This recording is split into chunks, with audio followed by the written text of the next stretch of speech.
A polícia disse que as impressões digitais do meu filho combinaram em uma cena de crime hoje. Ele morreu em 2020. A detetive Angela Reis ligou às 14 horas e 14 minutos da tarde, enquanto eu estava reabastecendo prateleiras na loja de ferragens, onde trabalhava há 18 anos. Senhor Brennan, aqui é a detetive Reis do Departamento de Polícia Metropolitana. Precisamos que venha à delegacia imediatamente. As impressões digitais do seu filho foram encontradas em uma cena de homicídio na noite passada. Quase deixei cair a caixa de parafusos que estava segurando. Meu filho Ethan estava morto há 4 anos. Eu havia identificado o corpo dele mesmo após a overdose que o matou em nosso banheiro. Segurei sua mão fria no necrotério. Vi as marcas de agulha em seus braços. Assinei os papéis que confirmavam que ele havia partido. O funeral foi pequeno porque a maioria dos amigos dele ou tinha morrido ou desaparecido na dependência. Suas cinzas estavam em uma urna na minha lareira em casa. Houve um erro, disse. Minha voz mal firme. Ethan morreu em 2020. Overdose de drogas. Tenho o atestado de óbito. A detetive Reis ficou em silêncio por vários segundos. Quando falou novamente, seu tom havia mudado de profissional para cauteloso.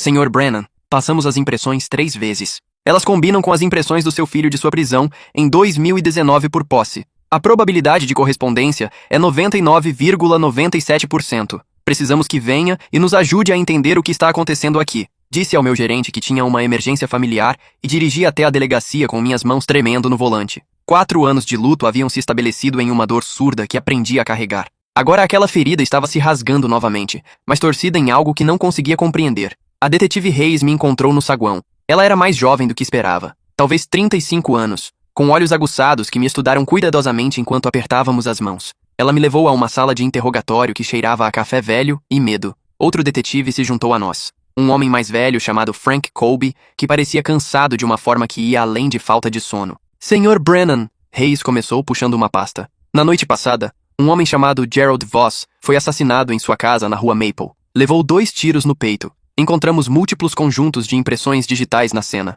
Um conjunto pertence ao seu filho. Ela deslizou uma fotografia pela mesa. Gerald Voss tinha talvez 60 anos, cabelos grisalhos, aparência comum. Nunca o tinha visto antes na vida. Não conheço este homem, disse. E meu filho está morto. Está há 4 anos. Colby se inclinou para a frente. Nos conte. Quando Ethan morreu? Quais foram as circunstâncias? Recitei a história que havia contado a mim mesmo 1000 vezes. 15 de março de 2020. Cheguei em casa do trabalho e encontrei Ethan inconsciente no banheiro. Agulha ainda em seu braço. Liguei para 911, mas o paramédico disse que ele estava morto há horas. O médico legista determinou overdose acidental. Heroína misturada com fentanil. Ele tinha 23 anos. Reis tomou notas enquanto falei, mas sua expressão permaneceu cética. Você viu o corpo após a autópsia? Ela perguntou. Acenei. Na funerária. Carlson e filhos na 5ª rua. Eles o prepararam para a cremação. Ela trocou um olhar com Colby. Senhor Brennan, vamos precisar de documentação. Atestado de óbito. Relatório de autópsia. Qualquer coisa que tenha. Porque essas impressões digitais são frescas.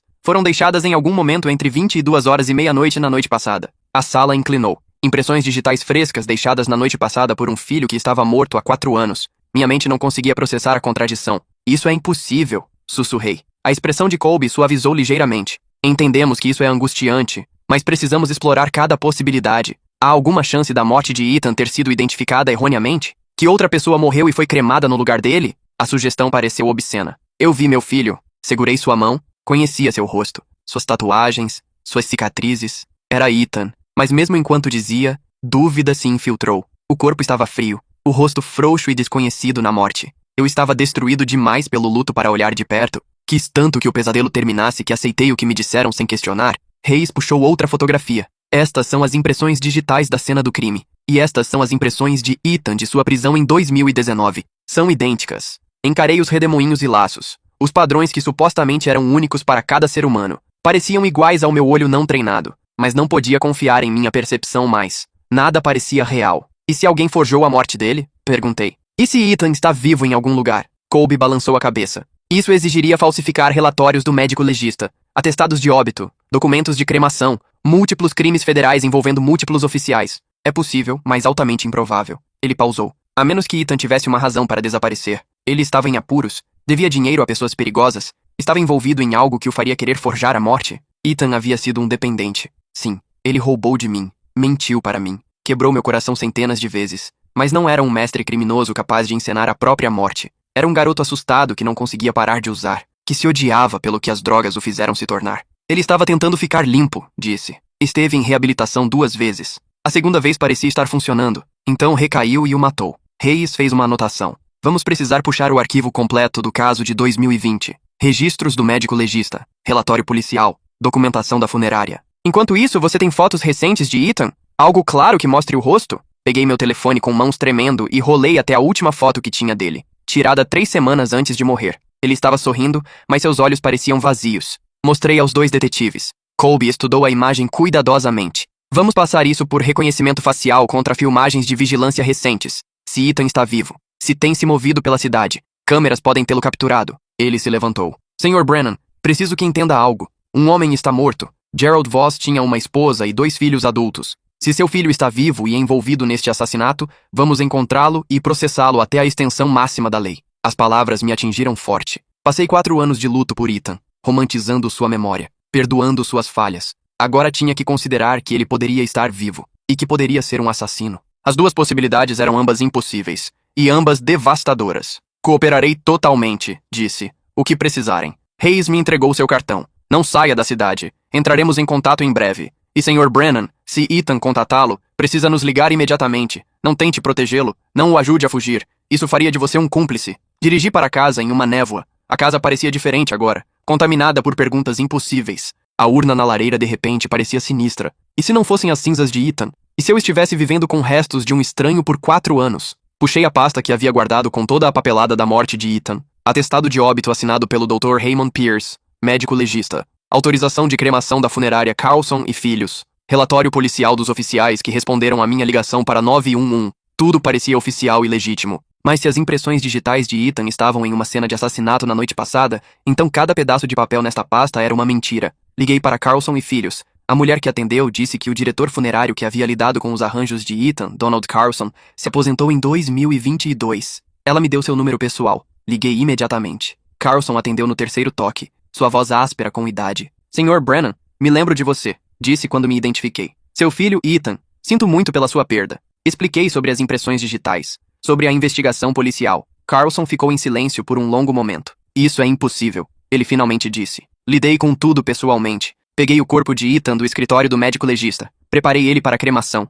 Testemunhei o processo de cremação. Aquelas são as cinzas dele. Sua certeza deveria ser reconfortante. Mas algo em seu tom parecia errado, defensivo ao invés de confuso. Alguém mais teve acesso ao corpo? Perguntei. Poderia ter havido uma confusão? Carlson hesitou. Sem confusão. Mas vou te contar algo que provavelmente não deveria. 2 dias após eu pegar o corpo do seu filho, 2 homens vieram à funerária fazendo perguntas. Não eram polícia, não eram família. Queriam saber sobre o corpo de Ethan, sobre o cronograma de cremação, sobre se alguém o havia visto. Disse que fossem embora. Me deixaram nervoso. Meu coração acelerou. Como eram? Carlson os descreveu. Um alto e magro. Um mais baixo e musculoso. Ambos usavam ternos. Ambos tinham cortes de cabelo estilo militar. Me deram um cartão, mas joguei fora. Disseram que eram de alguma agência federal que nunca ouvi falar. Algo sobre recuperação de ativos. Achei que eram agentes de cobrança. Que talvez seu filho devesse dinheiro em algum lugar. Recuperação de ativos. Agência federal. As peças não estavam formando uma imagem ainda, mas estavam se acumulando. Agradeci a Carlson e desliguei. Meu telefone tocou imediatamente. Detetive Hayes. Puxamos o arquivo do médico legista sobre seu filho. Dr. Raymond Pierce assinou a causa da morte. Mas há um problema. Dr. Pierce foi suspenso 6 meses depois por irregularidades em seus procedimentos de autópsia. Uma investigação interna descobriu que ele estava falsificando relatórios, aceitando subornos para classificar erroneamente mortes. Perdeu sua licença em 2021. O chão continuou mudando sob mim. O que está dizendo? Hayes falou cuidadosamente. Estou dizendo que é possível a morte do seu filho ter sido relatada erroneamente. Que talvez o corpo que você enterrou não fosse Ethan. Ou talvez não houvesse corpo algum. Estamos conseguindo uma ordem judicial para exumar os restos cremados e testá-los para DNA. Sentei com força no meu sofá. Teste de DNA de cinzas de 4 anos. Parecia surreal. Quanto tempo isso levará? Perguntei. A exumação pode acontecer amanhã. Resultados em cerca de 1 semana. Ela pausou. Sr. Brennan, também passamos aquela foto que você nos deu por reconhecimento facial. Tivemos uma correspondência em filmagem de vigilância de 3 noites atrás em um posto de gasolina no lado leste. O homem na filmagem combina com a estrutura facial do seu filho.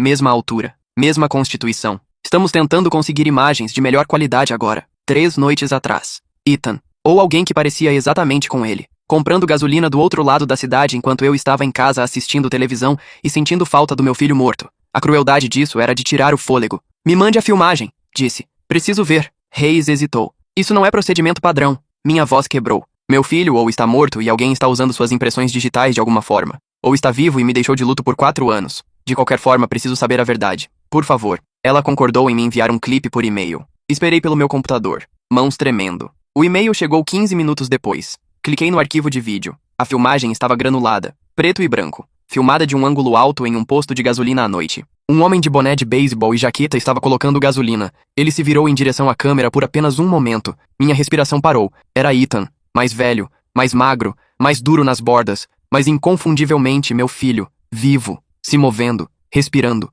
4 anos após eu tê-los assistido baixar sua urna no chão, assisti o clipe 20 vezes, pausando no momento em que seu rosto estava visível, o formato de sua mandíbula, a posição de seus ombros, a forma como se movia. Cada detalhe gritava Ethan, mas não podia ser. Morte não era reversível. Cremação não era forjável. A impossibilidade lógica bateu contra a evidência visual, até minha mente parecer fraturada. Liguei para Hayes de volta. É ele. Esse é meu filho. Ela suspirou. Então precisamos encontrá-lo. Ele tem lugares onde poderia ir, amigos antigos, locais favoritos, qualquer lugar onde se sentisse seguro. Pensei sobre a vida de Ethan antes das drogas a terem consumido. Ele amava o parque estadual ao norte da cidade, passava horas trilhando. Ele tinha uma namorada chamada Sophie, que o deixou quando a dependência ficou ruim. Trabalhava em uma oficina antes de ser demitido por roubar. Pequenos pedaços de uma vida que havia terminado, ou supostamente terminado, 4 anos atrás. Dei a Hayes tudo o que conseguia lembrar. Ela prometeu seguir cada pista. Depois que desligamos, sentei sozinho na minha sala, encarando a urna que poderia não conter meu filho.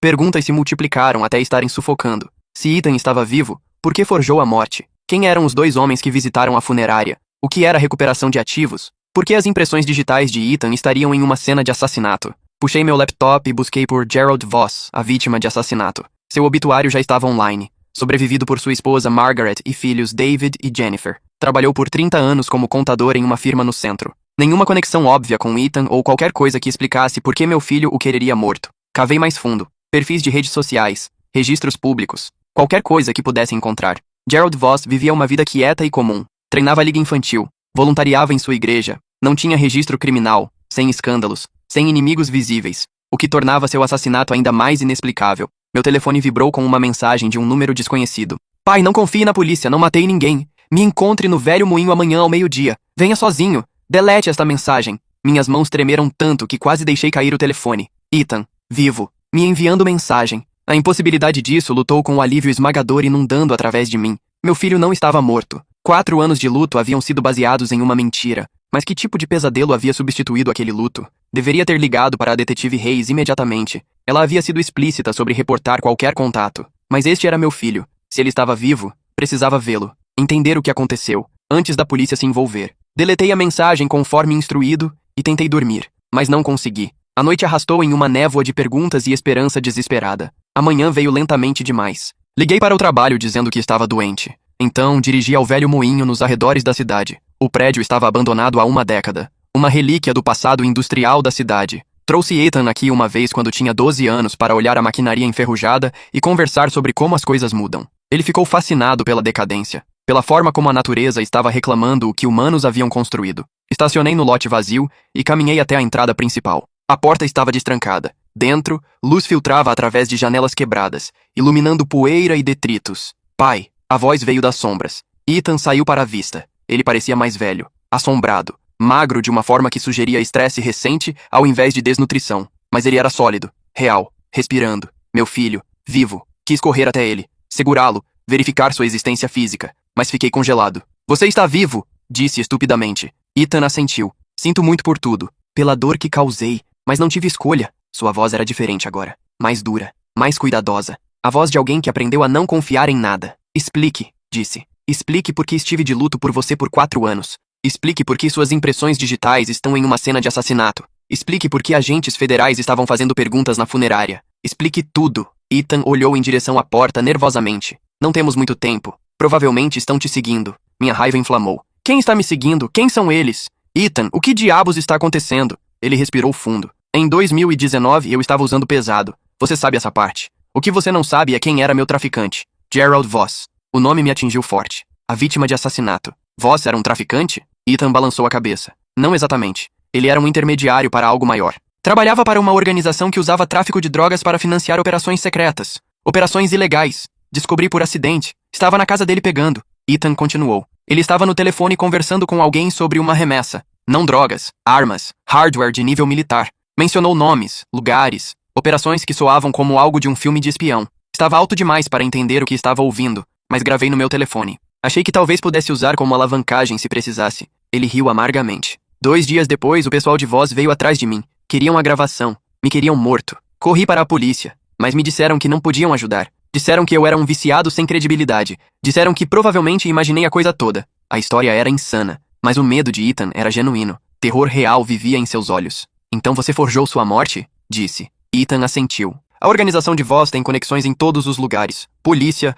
médicos legistas, funerárias. Me ofereceram um acordo. Fariam eu desaparecer. Me dariam uma nova identidade. Me protegeriam das pessoas que me queriam morto. Em troca, eu tinha que dar a eles a gravação e ficar escondido para sempre. Tinha que deixar todos pensarem que estava morto. Ele encontrou meus olhos, incluindo você, especialmente você. Disseram que se você soubesse que estava vivo, estaria em perigo. Que teriam que eliminar o risco. As peças clicaram juntas com clareza horrível. O médico legista corrupto que assinou o atestado de óbito falso. O diretor funerário que cremou o corpo de outra pessoa. Ou talvez nenhum corpo. Os agentes federais fazendo perguntas, certificando que a história de cobertura se sustentasse. Que gravação? Perguntei. Você ainda a tem? Ethan balançou a cabeça. Dei a eles. Foi o acordo. Mas fiz uma cópia primeiro. Escondi onde nunca encontrariam. Seguro no caso de decidirem me matar de qualquer forma. Ele puxou um pendrive do bolso. Está aqui. Conversas entre vós e alguém chamado administrador. Estão discutindo vendas de armas para militantes estrangeiros. Lavagem de dinheiro através de contratos governamentais.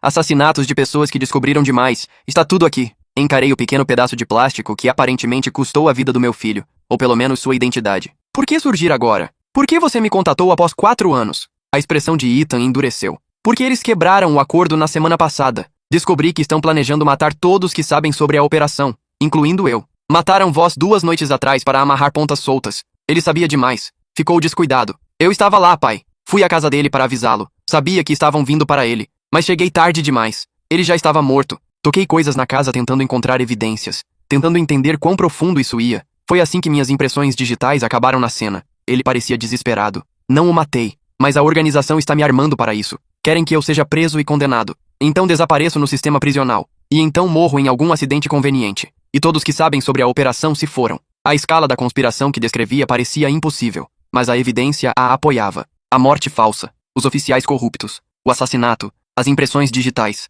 Precisamos ir ao FBI, disse. Acima da polícia local. Investigação federal. Ethan riu duramente. A organização tem pessoas em agências federais também. É assim que operam. Estão incorporados em todos os lugares. Ir à aplicação da lei é suicídio. Ele me entregou o pendrive. Preciso que pegue isso. Faça cópias. Envie para jornalistas, para congressistas, para qualquer um que possa escutar. Se algo acontecer comigo, esta é a única evidência que existe. Peguei o drive com mãos tremendo. O que você vai fazer? Ethan começou a recuar em direção a uma saída traseira. Vou desaparecer novamente. De verdade desta vez. Mas precisava que você soubesse a verdade. Precisava que soubesse que não te abandonei por escolha. Sua voz rachou. Sinto muito por te deixar de luto por mim. Sinto muito por tudo. Espere, disse. Mas ele já estava se movendo em direção à porta. Ethan, não corra. Podemos lutar contra isso juntos. Ele balançou a cabeça. Se me pegarem, estou morto. Se te pegarem com esse drive, você está morto também. Esconda, use, mas não tente me encontrar. É mais seguro para ambos. Ele pausou na saída. Eu te amo, pai. Sempre amei. Então ele se foi, derretendo na luz do dia lá fora. Fiquei sozinho no moinho arruinado,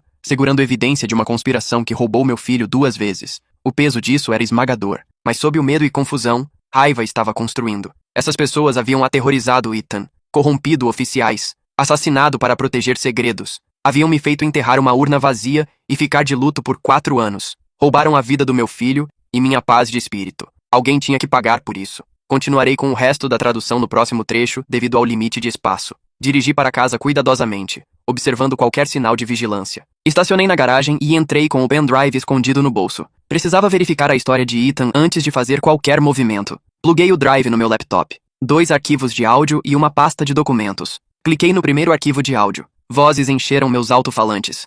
Gerald Voss e outro homem discutindo uma remessa de armas. Detalhes específicos sobre quantidades, preços, datas de entrega. A conversa era calma, profissional, discutindo ferramentas de assassinato com o mesmo tom que usaria para pedir material de escritório. O segundo arquivo era similar. Voss e o mesmo homem que ele chamava de administrador, conversando sobre eliminar alguém que ficou curioso demais, arranjando o que chamavam de operação de limpeza. A pasta de documentos continha registros financeiros, transações bancárias, transferências eletrônicas, livros contábeis codificados, dinheiro se movendo através de empresas de fachada, Contratos governamentais que não pareciam entregar serviços. Pagamentos para indivíduos com nomes censurados. A escala era massiva. Milhões de dólares ao longo de vários anos. Se esta evidência fosse legítima, expunha uma rede criminosa operando dentro de estruturas governamentais. Mas em quem podia confiar com isso? Ethan estava certo que ir à polícia local era perigoso. Já haviam provado comprometidos. Agências federais eram questionáveis. Precisava de alguém fora do sistema. Pensei na minha irmã Karen,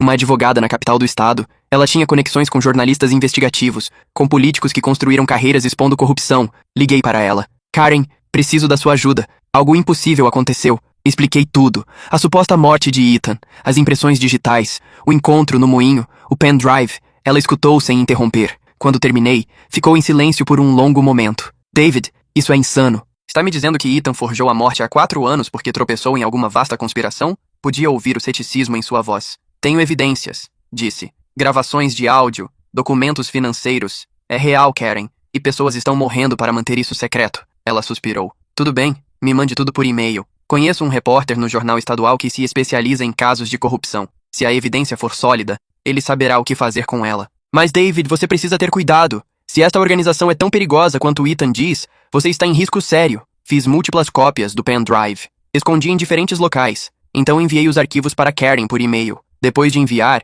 sentei encarando minha tela de computador, me perguntando se acabava de assinar minha sentença de morte. Meu telefone tocou. Detetive Hayes. Senhor Brennan, precisamos que venha à delegacia agora. Seu tom era afiado. Oficial. Tentei manter minha voz firme. Isso é sobre Ethan? Ela não respondeu diretamente. Apenas venha. Temos novas informações. Dirigi à delegacia com meu coração acelerado. Haviam encontrado Ethan? Sabiam sobre o encontro no moinho? Eu estava prestes a ser preso por obstrução? Hayes me encontrou na entrada e me levou à mesma sala de interrogatório de antes. Colby estava lá junto com 2 outros homens de terno que não reconheci. Senhor Brennan, estes são os agentes especiais, Thornton e Hayes, do FBI, Hayes disse. Eles têm perguntas sobre seu filho. Thornton era o alto e magro. Hayes era mais baixo, musculoso. Ambos tinham cortes de cabelo estilo militar. A descrição combinava com o que Carlson me disse sobre os homens que visitaram a funerária. Meu sangue virou gelo. Estes eram as pessoas sobre quem Ethan me avisou. Os agentes incorporados da organização. Senhor Brennan, Thornton disse suavemente. Entendemos que se encontrou com seu filho esta manhã no velho moinho na Rota 9. Precisamos saber o que ele te disse. E o que te deu. Haviam me seguindo, observando. Sabiam tudo. Forcei minha expressão a ficar neutra. Não sei do que está falando. Meu filho morreu há 4 anos. Hayes se inclinou para frente agressivamente. Não minta para nós. Temos filmagem de vigilância do seu carro no moinho. Temos prova de que estava em contato com Ethan. Obstruir uma investigação federal é um crime sério. Hayes parecia confusa, olhando entre os agentes do FBI e eu. Ela não sabia sobre o encontro. Os agentes não contaram à polícia local. Estavam executando a própria operação deles. Quero um advogado, disse. Thornton sorriu friamente. Você não está sob prisão, Sr. Brennan. Estamos apenas tendo uma conversa, mas serei direto. Seu filho roubou informação classificada relacionada às operações de segurança nacional. Cometeu traição. Se está ajudando ele, é culpado do mesmo crime. Prisão perpétua, sem possibilidade de liberdade condicional. A ameaça era clara. Entregue Ethan e a evidência ou perca tudo. Ethan me disse que testemunhou Gerald Voss discutindo o tráfico ilegal de armas. Disse cuidadosamente. Ele disse que Voss foi assassinado porque sabia demais. Isso não soa como segurança nacional. Isso soa como conspiração criminosa. A mandíbula de Hayes apertou. Você não entende a situação. Isso é classificado. Não podemos discutir detalhes operacionais com civis. O detetive Colby pigarreou. Espere um minuto. Está dizendo que Gerald Voss estava envolvido em operações federais? Porque a evidência na cena de seu assassinato sugere crime organizado. Não trabalho governamental. Thornton lançou um olhar irritado. Detetive, este caso está agora sob jurisdição federal. Envolvimento da polícia local não é mais necessário. Hayes se armou. Esta é nossa investigação. Encontramos as impressões digitais. Contatamos o Sr. Brennan. Hayes se levantou. Não mais. A partir de agora, isto é assunto federal. Vocês dois estão dispensados. Colby e Hayes trocaram olhares, mas não se moveram. Com todo respeito, Hayes disse. Precisamos de documentação de transferência jurisdicional. Papelada oficial transferindo o caso para a autoridade federal. A expressão de Thornton endureceu. Detetive, você está interferindo com operações de segurança nacional. Isso é uma ofensa federal. Sugiro que saia antes que isso se torne um problema para sua carreira. A ameaça nua pendurou no ar. Hayes olhou para mim, então para os agentes. Ela parecia estar calculando algo. Finalmente se levantou. Vamos, Frank, vamos sair. Eles deixaram a sala, fechando a porta atrás deles. Estava sozinho com Thornton e Hayes. Mulher inteligente, Thornton disse. Agora, Sr. Brennan, onde está a evidência que seu filho te deu? Encontrei seus olhos. Não tenho evidência nenhuma. Ethan me disse a história dele. Então saiu. É tudo. Hayes puxou seu telefone e me mostrou uma foto. Era eu no meu computador, visível pela minha janela, plugando o pendrive. Haviam estado observando minha casa. Podemos conseguir um mandado de busca e despedaçar sua casa, Hayes disse. Ou você pode nos poupar tempo e entregar agora. Eu tinha cópias escondidas, mas encontrariam o original se procurassem. Precisava de tempo para pensar, para planejar. Está na minha casa, na gaveta da minha escrivaninha. Thornton sorriu. Excelente. Vamos todos dar uma volta juntos. Eles me levaram para casa em um carro sem marca. Thornton ao volante, Hayes no banco traseiro ao meu lado. Ninguém falou. Em minha casa, entraram e esperaram enquanto recuperei o pendrive da minha escrivaninha. Thornton o pegou, examinou. Então o colocou no bolso. Você fez a coisa certa, disse. Seu filho cometeu crimes, mas você não tem que cair com ele. O que acontece agora? Perguntei. Encontramos Ethan e lidamos com ele apropriadamente, Hayes disse. A frase lidar com ele apropriadamente soou como sentença de morte. Ele não matou Voss,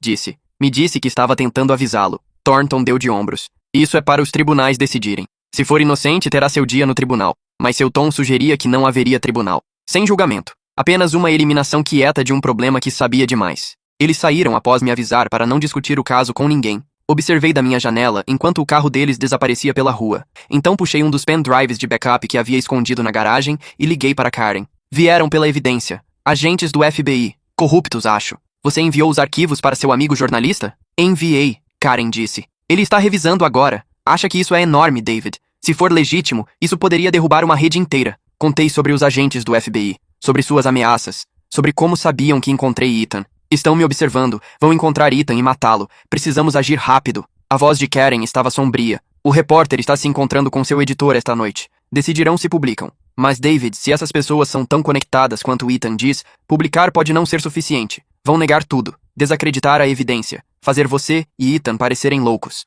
Ela estava certa. Precisava de mais do que apenas as gravações. Precisava de prova da própria conspiração. Evidência que forçaria investigações oficiais que não podiam ser enterradas. Pensei na detetive Hayes. E como reagiu quando os agentes do FBI tentaram assumir o caso dela. Ela parecia suspeita deles, resistente à autoridade deles. Talvez fosse alguém em quem podia confiar. Liguei para o celular dela. Ela atendeu imediatamente. Senhor Brennan, que diabos está acontecendo? Aqueles agentes do FBI não tinham credenciais adequadas, sem papelada de transferência. Basicamente nos ameaçaram e assumiram nossa investigação. Alívio inundou através de mim. Ela havia notado as mesmas bandeiras vermelhas que eu. Não são FBI legítimos, disse. Pelo menos não investigando um crime. Estão encobrindo um. Pode se encontrar comigo? Tenho informação sobre o assassinato de Gerald Voss. Ela concordou em se encontrar em um restaurante do outro lado da cidade em 1 hora. Dirigi cuidadosamente, verificando vigilância. O restaurante estava meio vazio. Hayes estava em uma cabine dos fundos com Colby ao lado dela. Sentei e puxei o pendrive de backup. Tudo o que precisa saber está aqui. Gravações de áudio de Gerald Voss discutindo tráfico ilegal de armas. Registros financeiros mostrando lavagem de dinheiro através de contratos governamentais. Evidência de uma organização criminosa operando dentro de agências federais. Colby pegou o drive. Onde você conseguiu isso? Expliquei tudo. A morte falsa de Ethan. O encontro no moinho. A conspiração para silenciar qualquer um que soubesse sobre a operação. Ambos detetives escutaram com expressões crescentemente perturbadas. Se isso for real, Hayes disse lentamente. Estamos falando de corrupção nos níveis mais altos. Não podemos investigar isso sozinhos. Precisamos de ajuda de agências externas. Colby assentiu. Conheço alguém no escritório do Procurador-Geral do Estado. Alguém que fez carreira indo atrás de policiais sujos e oficiais corruptos. Se alguém pode lidar com isso, é ele. Eles fizeram ligações enquanto sentei na cabine bebendo café com gosto de lama. Meu telefone vibrou com uma mensagem de Karen. Repórter está publicando amanhã de manhã. Exposição completa na primeira página. Você está seguro? Enviei mensagem de volta que estava com polícia em quem achava que podia confiar. As próximas 12 horas passaram em um borrão de atividade. O Procurador-Geral do Estado abriu uma investigação de emergência. Colby e Hayes coordenaram com investigadores do escritório do Procurador-Geral. Dei minha declaração 3 vezes para diferentes oficiais. As gravações de áudio foram verificadas como autênticas. Os registros financeiros foram rastreados a contas reais. Transações reais. À meia-noite, mandados de busca haviam sido emitidos. Às 2 horas da manhã, prisões estavam sendo feitas. Mas Thornton e Hayes haviam desaparecido. Aviso deve ter chegado que a cobertura estava quebrada. Haviam desaparecido em qualquer rede que os protegesse. A história do jornal quebrou às 6 horas da manhã.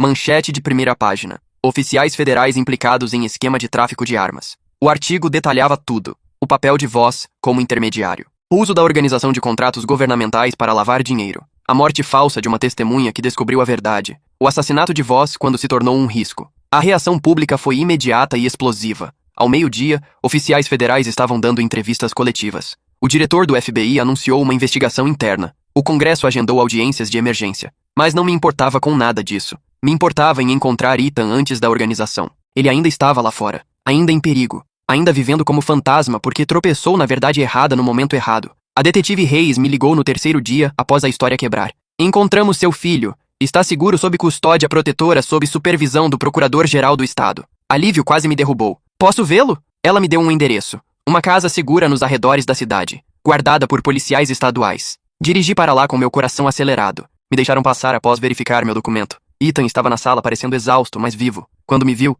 seu rosto desmoronou. Pai, o abracei pela primeira vez em 4 anos. Ele parecia real, sólido, quente. Meu filho, vivo, não morto, nunca morto. Acabou, disse. A história está fora. Não podem te silenciar mais. Ethan balançou a cabeça. Não acabou. As pessoas no topo, o administrador, ainda estão lá fora. Pegamos o intermediário, mas não o poder real. Ele provavelmente estava certo. Organizações com esse tipo de alcance não desmoronavam de um artigo de jornal, mas algo fundamental havia mudado. A conspiração estava exposta. O público estava assistindo. Oficiais que poderiam ter sido comprometidos estavam agora sob escrutínio. Você está vivo, disse. Isso é o que importa. Todo o resto podemos descobrir. Ethan sorriu fracamente. Sinto muito por tudo. Pelos anos que você passou de luto. Pela dor que causei. Balancei a cabeça. Você sobreviveu. Me protegeu. Fez o que tinha que fazer. Conversamos por horas. Ele me contou sobre os 4 anos vivendo escondido. Sempre olhando sobre o ombro. Nunca capaz de contatar ninguém de sua vida antiga. A solidão foi esmagadora.